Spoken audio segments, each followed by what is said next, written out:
देखिए, गणतंत्र दिवस, गण जोड़ तंत्र, गण का मतलब क्या हुआ?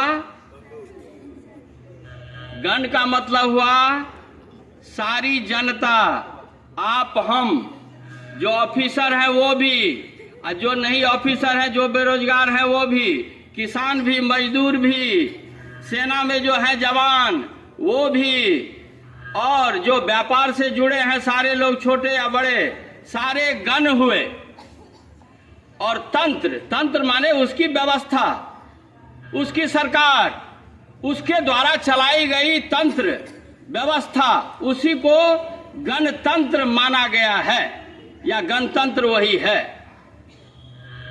तो गणतंत्र का मतलब है कि ऐसे तो नहीं चलेगा। तो इसमें संविधान सभा में जो बड़े बड़े हमारे डॉक्टर अंबेडकर सरीखे बहुत सारे लोग हैं, जिन लोगों ने संविधान का निर्माण किया कई महीनों तक, वर्षों तक, फिर उसको एक बहुत ही ढंग से उसका जो है कैलकुलेशन हुआ, फिर उस पर जो है समीक्षाएं हुई, और उसके बाद एक संविधान तैयार किया गया। माना जाता है कि विश्व के सारे जगह के अच्छी बातों को जो है उसमें डाल करके पिरोया गया है, तब ये भारतीय संविधान बना है। विश्व का सबसे बड़ा गणतंत्र ये हमारा भारतवर्ष है। तो इसी से समझा जा सकता है कि हमारे संविधान की कितनी बड़ी ताकत है।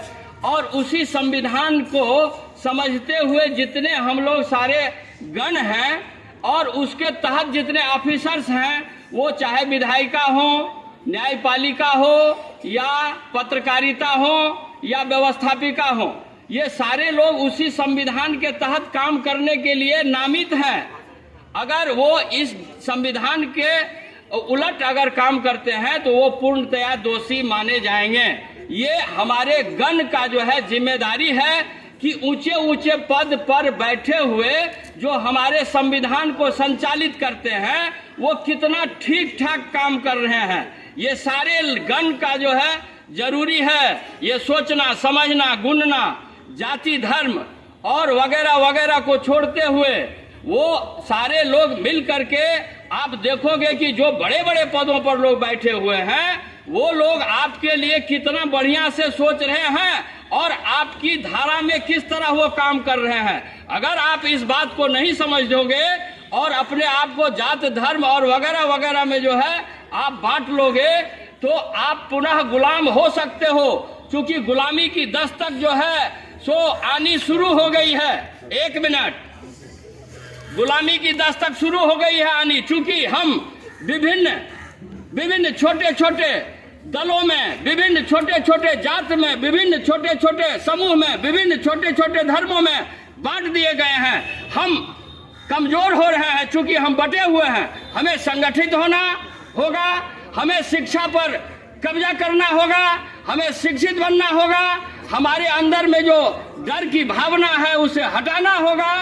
हम डरे नहीं, हम संभले, हम अपने समाज को डराए नहीं। वो चाहे कोई व्यवस्था हो या कोरोना हो या कोई भी घटना हो, हम डरेंगे नहीं, हम उसका मुकाबला करेंगे। और बखूबी संविधान में रहते हुए अपनी सीमा को बिना लांघे हुए हमें ये कर्तव्य करना हुआ। ये सारे जगह से शुरू होता है, वो चाहे शिक्षण संस्थान हो या कहीं कलेक्ट्रेट हो या बिहार सरकार हो या भारत सरकार हो या मीडिया हो, हर जगह आप लोगों को अपनी चौकसी करनी होगी। सिर्फ आप अपने मोबाइल में और इंटरनेट में और वहाँ की जो भाषाएं हैं, जो न्यूज है, उसे ही सही मत मानिए। हो सकता है वो गलत न्यूज हो, आपके अंदर कोई दुर्भावना फैलाने की कोई साजिश चल रही हो। इसलिए आप सचेत रहें। पुनः आपसे मिलेंगे।